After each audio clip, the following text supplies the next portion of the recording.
Haleluya. Taomba kwa kifupi. Bwana Yesu, tafadhali ninashukuru sana. Ninakabidhi akili zangu kwa nafasi hii umenipatia. Ina maana wako wengine hapa ungeweza ukawapa neno, lakini wewe unanipa neno ambalo unajua na mimi ninalihitaji. Hivyo Baba, nanyenyekeza viungo vyangu wakati huu, akili yangu Bwana, ninene yale ambayo mfalme wa amani umenipatia, na ninene kwa mpangilio yaeleweke. Baba, ninaondoa roho za kutokueleweka, ninaondoa roho za distractions zozote. Mimi ni binadamu tu, ninapambania mbingu Baba, kama wanangu hapa, kama mama wenzangu pia na kijana wetu. Baba, tunanyenyekea sisi wote, tuanze na wewe, tumalize na wewe. Tiisha mitandao, tiisha chochote kinachohusika Bwana na kipindi cha leo. Tunashukuru kwa nafasi umetupatia kukusanyika pamoja na wengine ambao wako njiani. Bwana, ukawape neema ya kuwa pamoja nasi. Tunaomba yote haya kwa jina la Yesu Kristo wa Nazareti, tukiomba na kushukuru. Amina, amina, amina. Haleluya. Amina. Wapendwa wangu, nilikuwa napata neno zinakuja kichwa cha habari kama 2, lakini mimi nitalitoa vile Mungu atanipa neema. Wapendwa, Mungu anatutia moyo na Mungu anatuelekeza na Mungu anatufundisha kushika njia, kushika focus kwenye njia. Maneno mawili nilikuwa napewa siku 2-3 hivi. Kwanza, tutapokea sawasawa na imani yetu, tutapokea sawasawa na bidii yetu. Haleluya. Tutapokea. Kuna yale ambayo tunamtegemea Mungu atusaidie, atuvushe. Kuna mengine magumu mbele yetu. Haleluya. Haijalishi Mungu anakujibu vipi, lakini tutapokea, linajirudia, sawasawa na bidii yetu, sawasawa na imani yetu. Haleluya. Haleluya. Likaja neno, nikasema Mungu unaniambia nitumie neno gani? Nitumie Danieli 11:33. Akasema unaweza hilo, lakini kuna mengine pia zaidi. Nitasoma Danieli 11:33, kipande kile cha pili kinachosema, lakini watu wamjuao Mungu wao watakuwa hodari na kutenda mambo makuu. Yaani tukimjua Mungu wetu, haijalishi unapitia changamoto yako binafsi, haijalishi adui amejiinua mbele yako, haijalishi kikwazo kimeinuka, wameshakwambia hichi hakiwezekani, wameshakwambia hapa ni pagumu, unaona kabisa dalili hapa sioni njia, itakuwaje? Lakini ukimjua Mungu wako, mimi na wewe tukimjua Mungu wetu, atatusaidia kufanya yale ambayo tunaona dalili kabisa kwamba hapa ni pagumu. Tena basi ukikumbuka, tulipita hapo nyuma pakawa pagumu japo tuliomba, lakini hapa mbeleni tunakotaka kupita tena. Haleluya. Mungu anatupa moyo kwamba tumjue Mungu. Hivi tunamjua Mungu wetu leo? Hivi tujiulize, nilikuwa najiuliza, hivi tunamjua Mungu wetu? Ndio Mungu anasema wale ambao unaona wanajaribu kuinuka kinyume na wewe, mbele yako, yale mambo ambayo anajaribu kuinuka mbele yako, Mungu alikuwepo. Kilichoumbwa, haleluya, yule adui anayeinua wa kukupinga wewe, yule adui anayeinua wa kutaka kukuharibu wewe, kumbuka Mungu aliwaumba. Mungu ana mamlaka kuliko ile roho inayowatumia, taka kuwatumia wao, au tayari wengine meshaanza kuwatumia wao, kutuvuruga, kutuharibu na kutukwamisha. Kumbuka hilo neno mpendwa. Jaribu kumjua Mungu wako. Mimi napenda kujikumbusha. Tunasemaga tukiomba, lakini wewe ni Mungu uliyegawanya bahari ya Shamu wanao wakapita. Wewe ni Mungu uliyetoa maji kwenye mwamba. Tunajikumbusha. Manake majaribu yakija, magumu yakija, yanataka kukutoa umsahau Mungu wako, uwezo wake. Umsahau Mungu wako ndio ameumba mbingu na nchi. Amini, kutenda haya mambo makuu ni kuamini. Tunaita imani ya kama mwenda wazimu, crazy faith. Yaani imani, mtu akikusikiliza unaomba, au Mungu akikuangalia ndani yako unavyojipa moyo katika kwa Bwana, anasema huyu ana wazimu. Itawezekanaje? Haiwezekani. Huyu anaamini nini? Hapa ni ujumbe wa sisi wetu, sisi mmoja mmoja. Alafu sisi huu ni ujumbe wa sisi wa mama tunaoomba, ni ujumbe pia wa kanisa. Haijalishi unamwombea mtoto wako, mume wako, haijalishi unaombea huduma ya kanisani kwenu, haijalishi unaombea wachungaji, haijalishi unaombea nchi yako, haijalishi unachokiombea. Tujikumbushe kumjua Mungu wetu. Tukimjua aliyeshinda vita. Haleluya.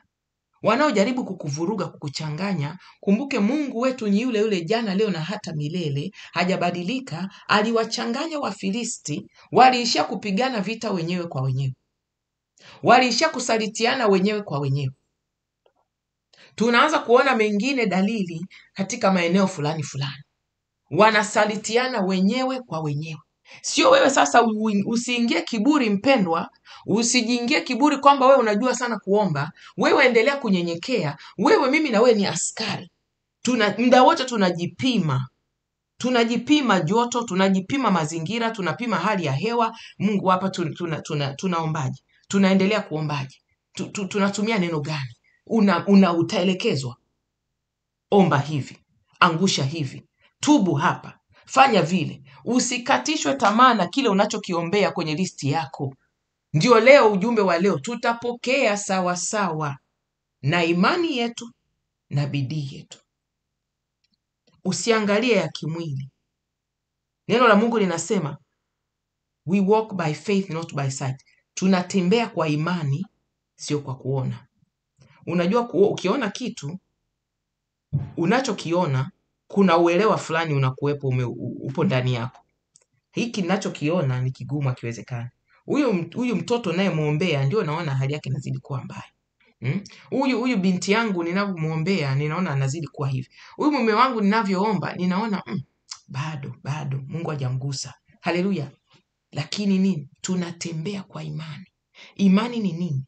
Ni imani ni kutegemea, sinukuu andiko, kwa hiyo nisamee kama ninakosea, lakini ninaongea mimi ninavyojua andiko, ama andiko yanavyosema kuhusu imani.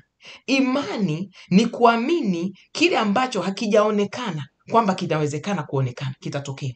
Kuamini kile ambacho hakijatokea bado, na ukaamini kitatokea, bila kuangalia mazingira kwamba itakuwaje. Ukishaanza kuweka swali tu itakuwaje, wewe ingia toba, kwa sababu tayari umeshaingia njia ya hatari. Utaingia kwenye njia, utajikuta umeishia kwenye sehemu inaitwa kutokuamini. Usijiulize maswali. Mpendwa wangu, ninatumaini mpendwa wangu mmoja anaitwa Mary Mumbi, namkumbukaga sana nikifundisha. Alikuwa anasemaga maneno wakati huo nilikuwa hata sijui kuomba, sijui kama hata nitakuja kutumika kwa kiasi kidogo kuongea na mama mwenzangu nikamtia moyo. Nilikuwa sehemu fulani ambayo sikutegemea, nilikuwa hata kuomba sijui. Unaona shetani kabisa anakutandika, lakini hujui jinsi ya kuomba. Huyo Mary Mumbi alitumika sana kunitia moyo. Alisema, dada, Mungu afundishwi kazi. Tena Mungu asaidiwi kazi. Yaani eti unamuomba Mungu akufanyie kitu fulani, alafu unainuka wewe, Roho wa Mungu hajakusemesha, unasema ngoja labda nifanye hivi ndio nikitimize. Mungu asaidiwi kazi. Unachokiombea wewe, simama steadfast, yaani simama imara. Uamini Mungu aliyeumba mbingu na nchi, aliyeniokoa kutoka majaani. Tumetolewa majaani, wengi wetu hapa tumetolewa pabaya. Mungu aliyetuanzishia safari wakati huo, akatupitisha mabonde na milima na mabonde, haleluya, na majani na misitu na bahari za kina. Mungu huyu, umesikia Mungu amebadilika?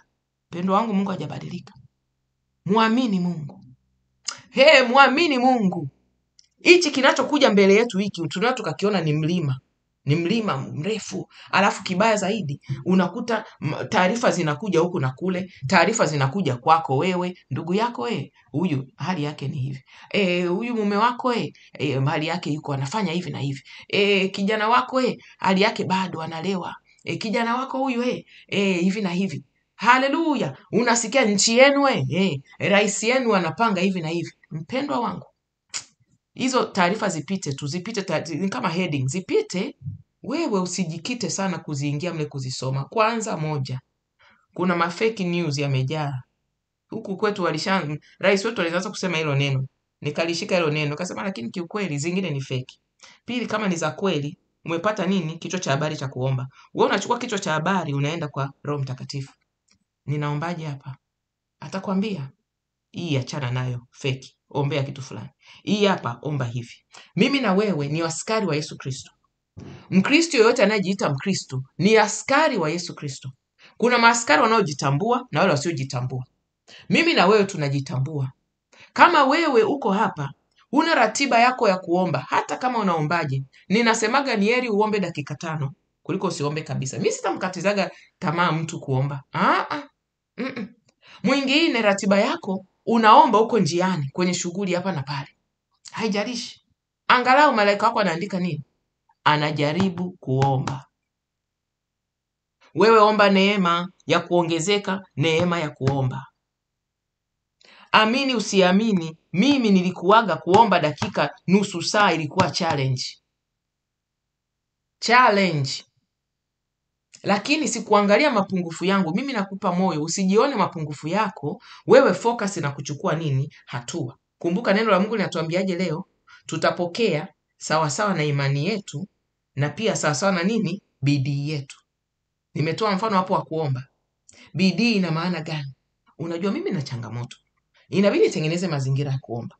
Mpendwa wangu, wewe jitolee sababu. Umebanwa sana, jitolee sababu ya kufanya shughuli nje kwenye nafasi. Sijui ufanyeje. Fanya shughuli ukitoka dukani, kutoka sehemu moja kwenda nyingine, pitia park. Kwenye utulivu, si uko peke yako. Kwani mataifa yetu haya uzuri hawakamati vichaa sasa hivi.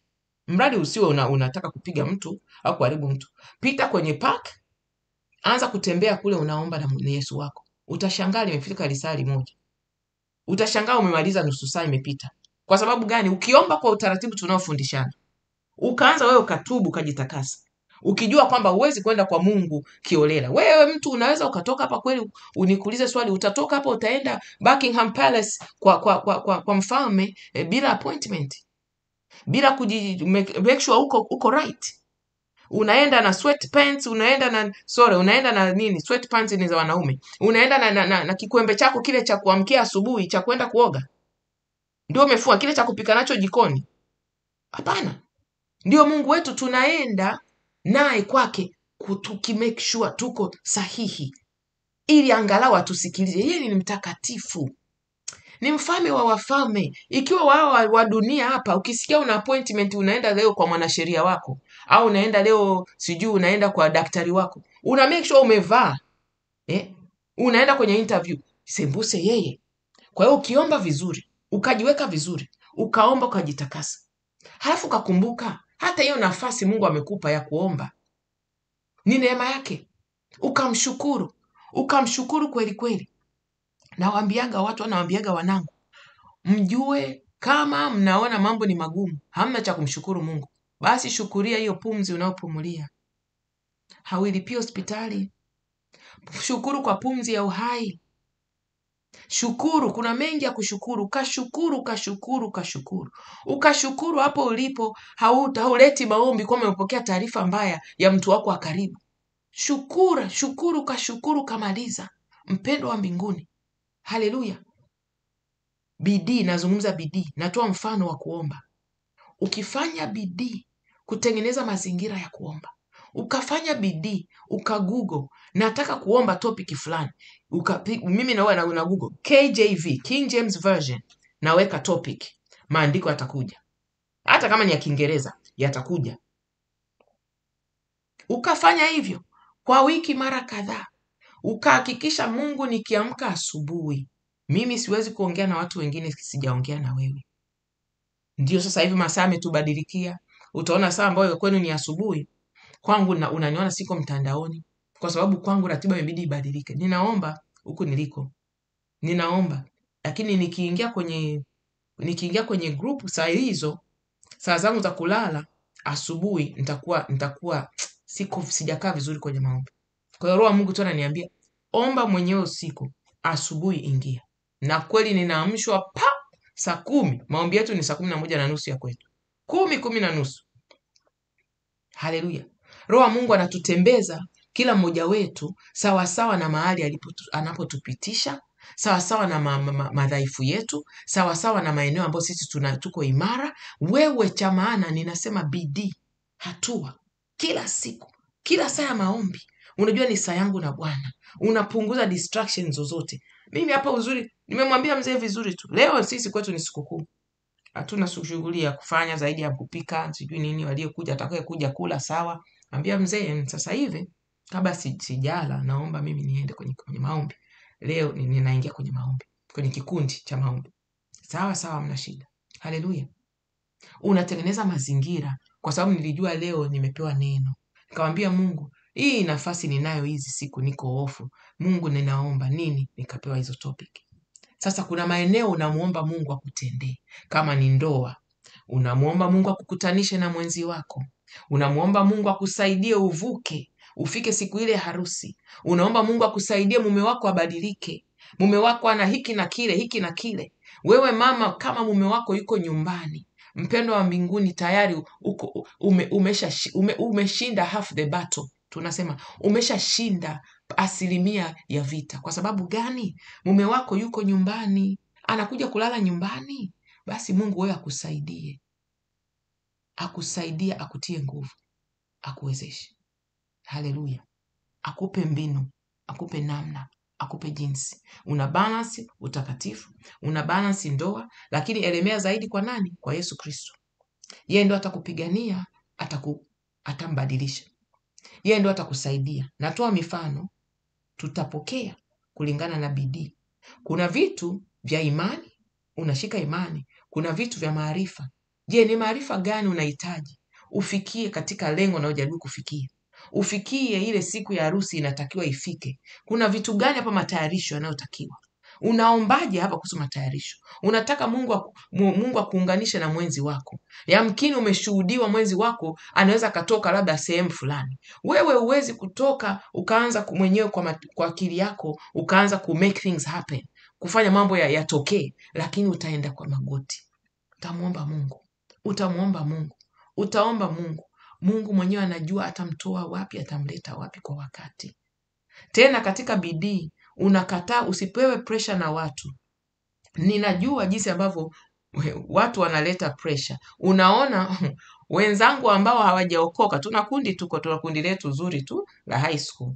Unaona lile kundi, wenzangu ambao wanako dini mbalimbali, wana imani zao mbalimbali, wanaishi maisha yao kwa neema Mungu alizowapatia. Watoto wao wanaoa. Tunacheza harusi, watoto wao wanaoa. 1, 2, 3, wa kiume, wa kike. Tena hapo anaoa ameshamaliza na chuo kikuu. Anaoa kisha kuwa daktari. Sasa nikasema nijilinganishe. Nitaingia mtego wa kunung'unika. Madhabahu yangu sio madhabahu yao. Mapito yangu sio mapito yao. Origin yangu, mwanzo wangu wa maisha sio ya kwao. Nina wewe pia nakupa moyo hivyo hivyo. 1%, yani ulipozaliwa vile makabila yetu yana makanuni.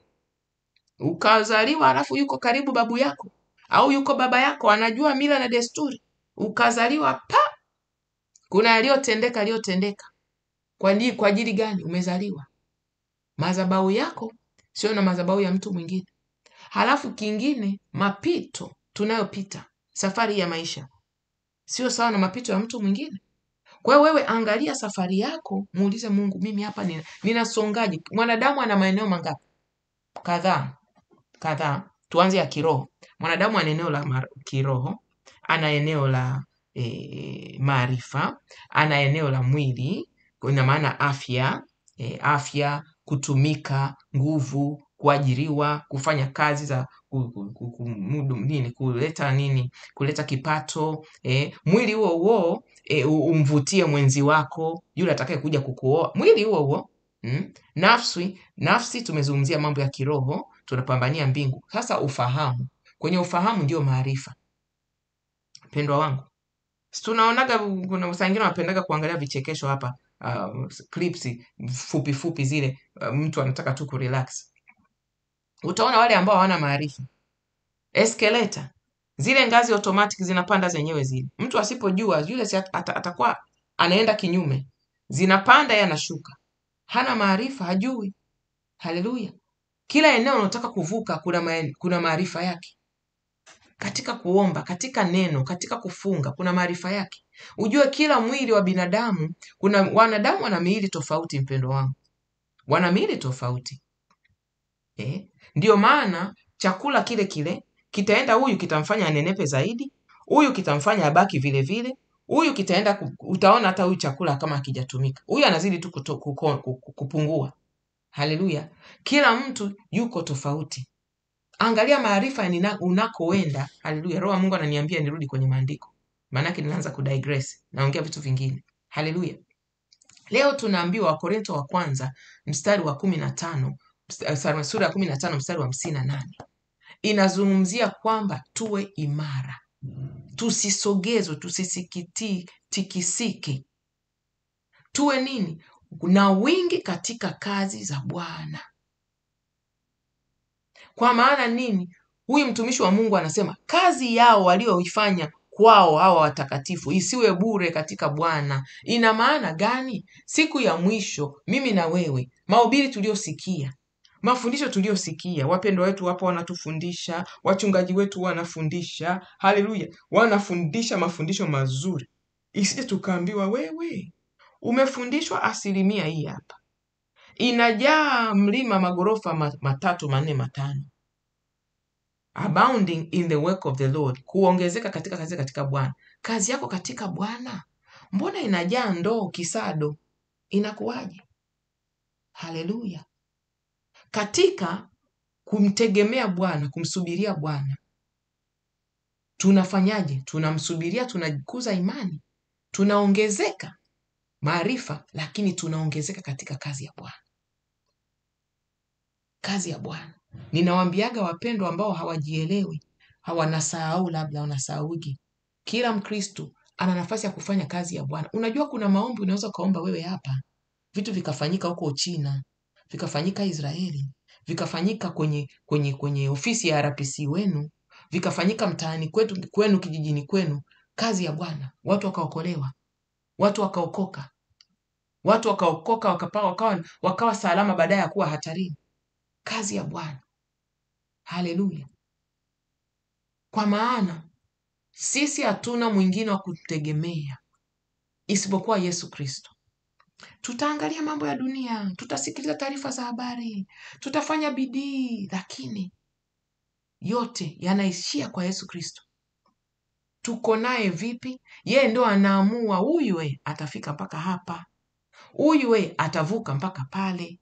Ndio maana kwenye safari tunajitahidi, tunajipiga moyo konde, tunajipa moyo tusinungunike chochote, kwa maana Mungu ana majibu. Kwa nini Mungu mimi ninaomba hapa, huyu unachelewa kunijibu? Huyu mtoto unachelewa kunijibu? Huyu binti yangu, huyu kijana, mbona unachelewa? Mbona mume wangu unachelewa kunijibu mambo yake? Mpendwa wangu, wewe muamini Mungu. Tulia. Najua saa ingine inachosha, saa ingine inaleta dhihaka. Tunadhihakiwa kwenye safari ya wokovu. Sio peke yako mpendwa, lakini wewe jipe moyo. Mbona mpaka leo watu wanapenda kutulia maswali yanaanza na neno mbona. Tulia mbele za Bwana, nyenyekea. Kumbuka neno tumepewa mwanzoni, wale wamjuao Mungu wao. Unamjua Mungu wako, ana njia, ana namna, ana jinsi na ana ratiba zake. Hafananishwi, halinganishwi. Tena tumekumbuka mpendo wetu alisema hafundishwi kazi. Siku akikujibu, nimepewa nguvu sana na moyo wiki hii. Mpendo wetu amejibiwa ghafla, majibu ya mwanae. Haleluya. Ndio Mungu anavyofanya kazi hivyo. Ndio Mungu wa Israeli huyu. Hataki wewe uweze kumfigure out, eti uweze kumuelewa, eti atakuja engo hii. Sisi ni nini wanaita? Ni udongo tu wa mfinyanzi. Wacha atufinyange anavyotaka. Yamkini labda hatujapokea, labda hatujafinyangwa vya kutosha, mimi sijui. Yamkini hatujapokea, labda muda wake wa kupokea bado, mimi sijui. Ndio maana unasema nini? Katika kusubiri kwetu, tunajifurahisha katika Bwana, tunafanya kazi ya Bwana, tunajipa moyo, tunawapa na moyo nao wengine. Maandiko unasema mimi kuna changamoto kwenye kufunga hapa na kusoma Biblia, ninafanyaje? Kumbuka nimekupa mfano wa mbinu na namna. Ikibidi wewe uamke asubuhi na mapema, weka alamu, unaamka mapema, unanyata, unaenda sebuleni, upate muda wako na Bwana, so be it. Watoto wakilala tu ndio muda wako wa kusoma neno, sawa, muda wako wa kuomba. Haleluya. Wewe inabidi uende zako park, ukatembee huko kwenye usalama, kwenye ukimya. Haleluya. Pambana. Tunajua kanuni zetu, tunatafuta nini katika kumsubiria Bwana? Tunaongeza bidii na mambo ya Kristo. Nimegundua ukiongeza bidii kwa mambo ya Mungu, na Mungu nimemuona hichi ni kitu cha ngapi sijui, cha pili au cha tatu, miezi hii michache amejibu ghafla tu pa. Kwa hiyo nimeelewa, kumbe ndio unavyotenda kazi Mungu. Unajibu kwa jinsi hii. Wacha niendelee kutulia. Tulia magotini kwa Bwana. Tulia chini ya msalaba. Tulia kifuani kwa Bwana.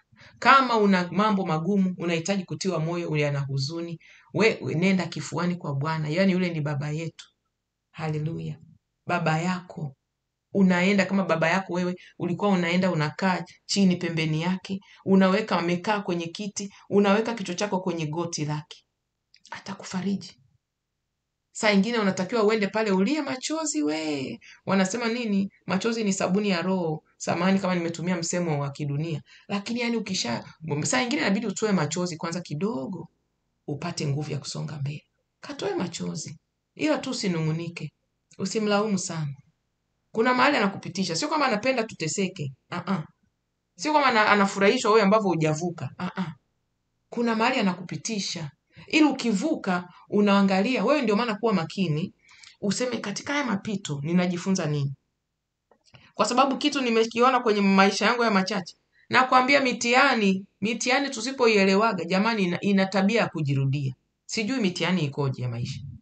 Ndio hivyo ilivyo. Itajirudia mpaka upate lile somo unalotakiwa kupokea wakati ule. Uvuke uende hatua nyingine. Haleluya. Uende ili maisha ni safari. Yani unavuka jaribu hili, usikate tamaa, kwa maana ukivuka hatua hii linakuja jaribu la level inayofuata. Haleluya. Kwanza shukuru Mungu amekuona unastahili kupitia jaribu la level hiyo. Haleluya. Unatengeneza njia yako unapokwenda kwenye safari ya mbinguni, unaenda viwango na viwango.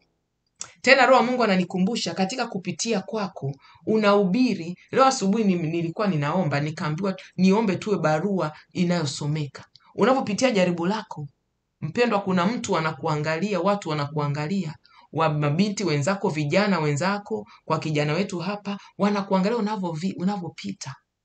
Wamama wenzangu, kuna mwenzako anakuangalia, huyu mama, tunajua, tunaona mume wake anavyoenenda, lakini tunamwangalia anavyoenenda na tunamsikiaga anaomba huyu mama.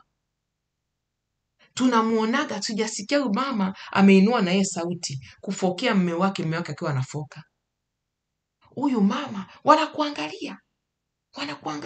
Tukienda kwenye masherehe, ujue tunasikilizwa na kuangaliwa sana. Tunachoongea nini. Wewe tulia mbele za Bwana, uongee kwa hekima, ongea kwa utulivu, ongea kwa unyenyekevu. Katika hilo jinsi unavyopitia majaribu yako katika imani, una kazi ya Mungu unafanya kwa kuishi maisha ambayo wewe unakuwa ni barua inayosomeka. Haleluya. Unajua kabisa hapa ninapaswa kunungunika, hapa napaswa kujibu. Huyu ndugu yangu ananiambia maneno kama haya. Yaani huyu ananidharau namna hii. Anawezaje kunifanyia kitu kama hii? Unatulia. Mungu hapa ninafanyaje? Unaweza ukaambiwa nyamaza. Tulia. Au unaweza ukaambiwa jibu hivi. Haleluya. Unaweza wewe ukafanya kitu chema mahali fulani, kikaeleweka vibaya. Imeshatukuta. Unaeleweka vibaya kabisa. Unakuwa wewe ni adui. Leo unakuwa ni adui. Unalalamika nini? Kumbuka niliambiwaga wakati nafanya kazi sehemu fulani, walikuwa sio Wakristo wa uokovu, walikuwa Wakristo wa dini nyingine. Roho Mungu akaniambia, sikiliza, wewe utaishia kutendaga dhambi na kutubu kila siku hapa bila kumaliza, na unatakiwa uombee vitu vingine. Nikaambiwa ukiwa unadili na watu wasiokuwa na Roho Mtakatifu vizuri, sijasema ambao hawajaokoka. Unajua kuna mtu ameokoka lakini bahati nzuri au bahati mbaya hajajazwa na Roho Mtakatifu vizuri akamuongoza vizuri. Simsemi mtu yote vibaya. Kuna wengine hawaongozwi vizuri. Sasa unakuta anavyoenenda, atakachosema, atakachofanya inakuwa ni tofauti. Nikaambiwaga hawa, ukiona umekukwaza wewe waombeage toba haraka, na wewe uombe toba kwa kukwazika, songa mbele na hii safari. Kwa hiyo kuanzia siku hiyo sikuwa na shangaa wanachosema, wanachofanya. Haleluya. Mambo yanatokea kwenye maofisi tuliomo, mambo yanatokeaga. Haleluya. Mimi sikujua mwenzangu tunashare naye ofisi, sikujua kumbe mle ndani haleluya, analetaga mbwa wake mle ofisi, na ruhusu aletage mbwa. Kama unajua kumbwa wana babysitter, yani mbwa unamwajiri, unamtafutia mtu wa kukaa naye, nadhani yule anaruhusiwa kuleta mbwa mle ofisini. Ndio maana nikiingia mle, naingia mimi jioni masaa machache, yeye ni wa asubuhi mpaka jioni. Nikifika kule Roho Mungu anasema fagia kwanza, fagia kwanza. Sasa siku moja yeye alikuja na mbwa wake.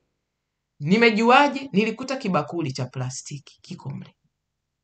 Kibakuli, afu mwenzangu hana karama ya kuona kwamba nimekula biskuti labda hapa nimeangusha, hana hiyo karama ya kuona kwamba nifagie. Kwa hiyo mimi nikifika, mimi nafagia, nasafisha. Sasa sikujua, Mungu wangu anirehemu, nikatupa kile kifuko cha kibakuli cha plastiki, nikakitupa. Nikaona ni uchafu. Kesho kutwa yake, sijui kesho gani, nasema Mungu ameniruhusu kusema huu ushuhuda ucheke. Tunakosea mpendwa. Nikakuta nadhani akaangalia cha kunifanyia, kunilipiza mimi afanyeje. Nilikuwa na kiboksi changu cha hizi tissue, kiboksi cha tissue hizi line hizi za kufuta mafua na nini, kiko hapo. Nilikikuta kiko kimeisha, kimetupwa kwenye uchafu. Nikauliza swali, nikamuuliza, nikampigia kwanza, nikasema fulani, ujambo? Si jambo mama. Kasema uko salama? Nikauliza kwanza kuna kitu kingine nikuta kiko sawa. Nikasema nimekosea mahali, kuna mahali nimekosea. Kasema wewe umetupa nani yangu ya mbwa wangu. Kasema unisamee, sikujua mama, unisamee. Sikujua mimi ofisi inaruhusu mtu kuleta mbwa, sikujua. Haleluya. Ndio nijue nikaeje, niombeje huko. Na Mungu alitaka nijue kwanza. Haleluya. Na boksi lako nilitumia nikamaliza tissue hizo. Tissue zilikuwa zimejaza kutosha. Sijui kama nilikuwa na mafua mabaya labda. Nitakuletea lingine. Akasema hamna shida. Mimi siwezi kutumia za kwake, nitaleta za kwangu. Haleluya. Tunajifunza. Nimetoa huo mfano na mimi ninaongea jinsi ya kufanya nini? Kwa barua zinazosomeka. Sikukwazika, nikasema inabidi niwe makini.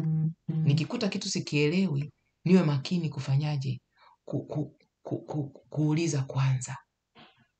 Wengine tuna mapungufu ya hayo, tuna mapungufu sisi kwenye nyumba zetu. Unakuta kitu kimekaa vibaya, kimekaa ovyo ovyo, unakitupa. Usitupe. Haleluya. Barua zinazosomeka. Kumbuka kichwa cha habari kinasemaje? Tutapokea sawa sawa na imani yetu, tutapokea sawa sawa na bidii yetu. Haijalishi kile kitu ni kitu gani unachomtegemea Bwana kutendee. Bidii. Ndugu zetu tunawaombea waokoke. Vijana wetu, mabinti zetu tunawaombea waokoke. Lakini bidii ya nini? Bidii yenye maarifa. Haleluya. Yaani ninachoongea ukishikilia vizuri sana. Huwezi kumhubiria kila siku mtu ukimuona unamwambia wewe yaani maarifa, unatumia maneno gani kumhubiria? Je, kuna siku utaruhusiwa uongee tu maneno ya kawaida tu? Sio kila siku akikuona mtamfanya akukwepe, akukimbie. Kiasi kwamba Mungu anataka ubalance, ili siku akiwa na changamoto ajue fulani huwa anaombaga, fulani ana hekima ya maandiko. Ngoja nikamuulize fulani, hii changamoto yangu ninayopitia inakuwaje? Unapata nafasi nyingine ya kupenyeza nini? Neno la Mungu. Haleluya. Una balance. Ninatoa mifano mbalimbali. Kwenye uchumi, haleluya.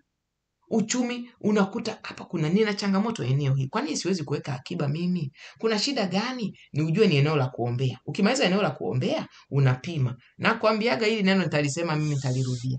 Ukiona mtu ambaye kwake kuweka rekodi kwa njia moja au nyingine, daftari la mapato na matumizi, ukiona mtu huyo anaona kama kituo cha polisi, shetani ni rahisi kumtega. Chuma ulete wakipita, yeye hata jua alishapita. Priorities, kipaumbele, atakosea lazima. Binadamu inabidi tufanyeje? Tuende kwa mpangilio. Utakuta jamani, kuna hichi kitu kinatakiwa nifanye, nimeombwa nifanye. Ninaweza kukifanya kwa uwezo gani? Kuna pesa ya msiba inatakiwa nyumbani, nichangie. Kwa wale ambao tunachangia misiba, nachangia kiasi gani? Utajikuta umechangia, umepunguza pesa ya matumizi ya ndani. Nimetoa tu mfano. Biashara hii haiendi. Biashara hii kwa nini haiendi? Natakiwa nibadilishe au ning'ang'ane na hii? Wataalamu wanasemaga hivi, ukifanya biashara usikatie tamaa chini ya miaka miwili. Ina maana katika ile miaka miwili uende unaona unaiboresha, unaongeza bidhaa zingine, utumie engo gani, huku unaomba, huku unaangalia maarifa. Kwa mfano kuna vitu fulani nilikuwa naviangalia hapa. Nikaangalia wenzangu wanaofanya hichi kitu, wanakifanyaje. Ninaangalia aina na aina, mbinu wanazotumia. Ili nione, kwa mimi naweza nikatumia mbinu hii nyingine. Haleluya. Kila kitu katika maisha, ninakaribia kumaliza. Maana nimebaki dakika 6 kwa saa yangu hapa inavyosema. Kila kitu kinaenda kwa mpango na ratiba ya Bwana. Yesu Kristo alipotutoa anatujua. Haleluya. Yeye, haleluya, si wa kusahau ahadi zake. Waraka wa pili wa Petro 3:9 inasema Bwana si wa kuchelewa kuhusiana na ahadi zake, kama ambavyo wanadamu wanachelewa, bali ni mwingi wa rehema. Ni mwingi wa rehema, akitafuta sio mtu yote ili mtu yote asipotee, bali wote waje katika nini? Toba. Ina maana waje katika uzima wa milele. Haleluya. Bwana Yesu anamalizia kwa maneno ya kutupa moyo kwenye hii safari. Kilicho mbele yetu tunachokiombea, yaliyo mbele yetu tunayoyaombea, mengine ni ya kutisha. Haleluya. Mengine ni ya utata. Lakini shikilia imani. Tuko nyakati za mwisho. Ukirudi kusoma Mathayo 23, 24 na 25 inaongelea haya mambo. Ukakumbuka Mathayo inavyotuambia, Mathayo 10:28 tumeambiwa tusiogope anayeua mwili. Tena wewe mpendwa wangu, uombe useme hivi, Mungu, ninakataa mimi kuuawa kabla ya muda wangu. Nimekataa kwa jina Yesu Kristo wa Nazareti, nimekataa ndugu zangu kuuawa kabla ya muda wao. Tumekataa. Lakini neno linatuambia bali tumuogope anaye nini? Anaua nafsi na mwili katika moto wa jehanamu. Haleluya. Tuendelee kusimama katika imani tukijua Mungu tunayemwamini ana nguvu, ana uwezo na mamlaka. Tumesoma kwenye Danieli 11:32, wale wamjuao Mungu wao. Umwambie Mungu, ninaomba nisaidie nikujue, nienende na wewe kama ninakujua. Ikija hofu, na hofu itakujaga, sisi ni binadamu, kwa mambo moja na mengine. Unasema lakini Mungu, wewe ni yule jana, leo na hata milele. Unamkumbusha aliyoyafanya. Amefanya mengi mpaka leo hii, mengi sana, tena mengi sana.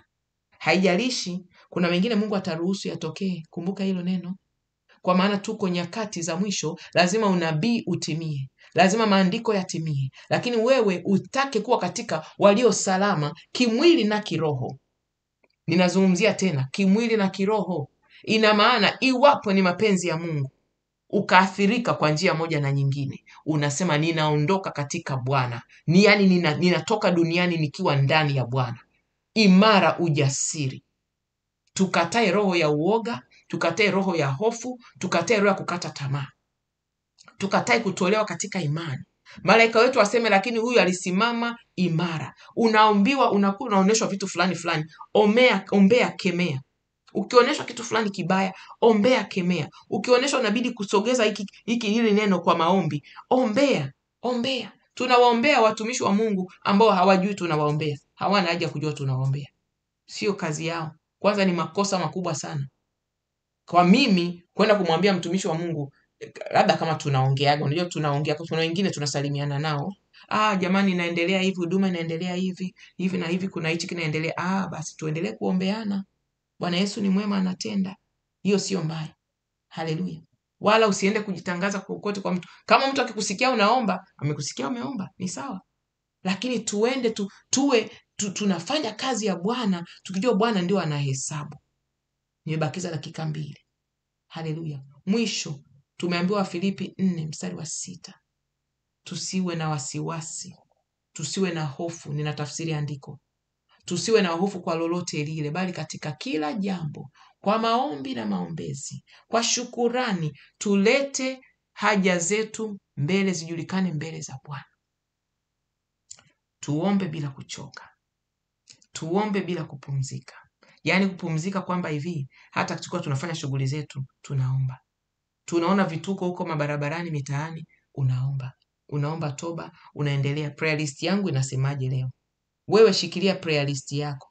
Kama utaandika kwenye simu kama contact, unajua kwenye simu zile simu kubwa kuna kitu kinaitwa notes. Ukishaandika jina la mtu, ukaandika simu, ukaandika anwani, pale chini kuna kitu kinaitwa notes.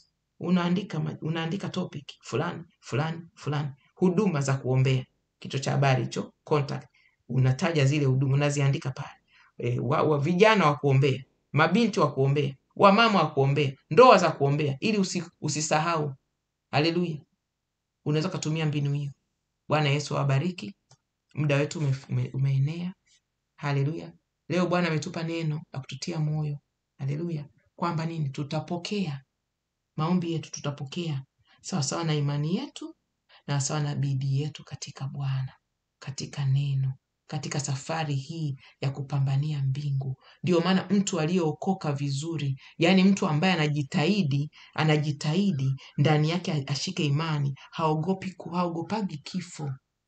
Yeye anaogopa anaondokaje duniani? Anaondoka katika Bwana? Anaondoka amemaliza kazi?